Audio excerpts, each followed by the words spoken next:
Hello, my name is Karen Beaton. I'm a registered nurse and a certified respiratory educator in Mississauga, Ontario. COVID-19 has changed our lives. We're required to socially distance, to perform frequent hand washing, and to self-isolate. If you or someone you love has lung disease, your feelings of vulnerability might be quite high.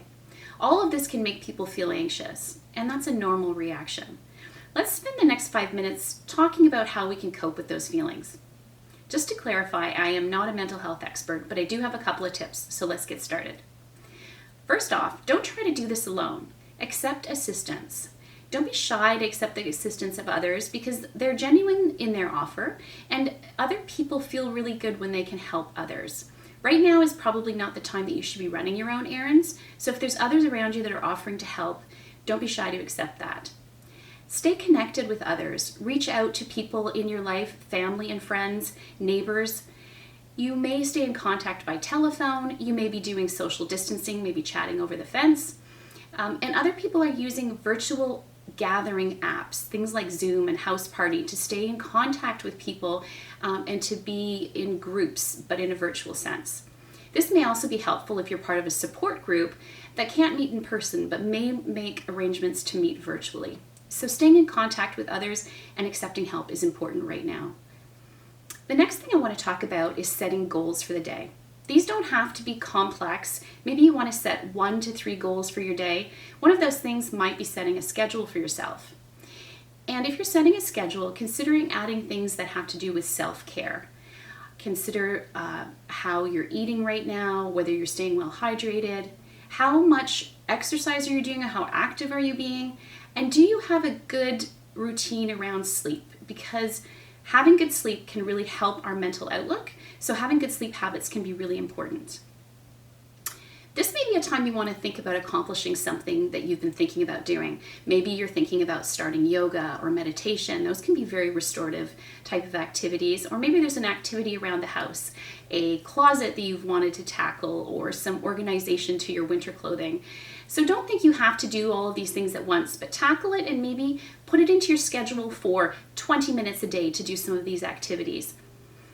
Or maybe you want to keep it simple. Spending some time in nature can be really refreshing. Maybe you want to spend some time in your backyard or on your balcony, or maybe just sitting in a window. Being in the sun can make us feel really good, and during this time, maybe you want to think about things that you're grateful for. That can be really rejuvenating as well. So setting goals, setting a schedule, those things can be important. The next thing I want to talk about is staying informed, but limiting your news exposure. We want to be sure we're using credible sources for our news. Things like your local news channel or websites like the World Health Organization or your local public health websites are great places to get factual information. But try to limit your time and your exposure to that. 15 to 30 minutes is probably sufficient. Sitting in front of the television all afternoon can heighten anxiety. So try to limit your exposure to the news and make sure your sources are credible. Social media websites are great for staying connected, but probably not where you want to get your facts from. The next thing I want to talk about is tricks to manage negative thinking. We all have times where we think a little bit negatively and we have some of those thoughts that can kick around, but how do we handle that when it happens? I want to give you an acronym called APPLE, A-P-P-L-E, and this is how you can handle negative thoughts when they enter into your mind. First is A, acknowledge. Acknowledge the fact that you're having a negative thought. Maybe around this time it might be something like, I'm a senior, I have severe lung disease, I'm going to die. That's a pretty negative thought. Acknowledge in your mind what's happening, that you're having one of these thoughts that you need to manage. P, pause. Don't react. Take a breath. The next P is pull back. Don't believe everything you think. This is not an actual fact. In this moment, you are not dying. L, let go. Maybe you want to think about putting those thoughts into a cloud or a thought bubble and letting them float off. E, examine the moment and try to reframe. So that might be something like, yes, this is an anxiety-provoking time, but I'm following all of the best recommendations from health authorities, and I am fine. I have what I need to make it through. And then in that moment, try to move on to another activity. Something like making a phone call or something else that might be on your schedule, and move away from that type of thinking.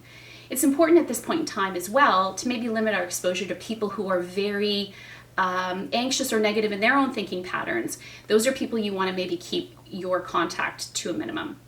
And if you're still feeling anxious and you feel like you're overwhelmed, talk to someone you trust and seek help as needed. Right now, family doctors are offering telemedicine phone calls. This may be a good time to reach out to Family Doc if you feel like you need some help with how you're feeling. As well, we'll post some website links here for places that may be helpful for you. Okay, so to review, today we talked a little bit about anxiety during COVID-19 and how to manage our thinking. We can manage with our anxiety by setting some daily goals, staying connected to people, blocking out our negative thoughts, and not letting them get away on us, and seeking professional help as needed. I understand the current situation is out of our immediate control, but how we react to this situation is up to us. Thank you so much for spending a bit of your day with me. I wish you and your loved ones all the best. Stay safe.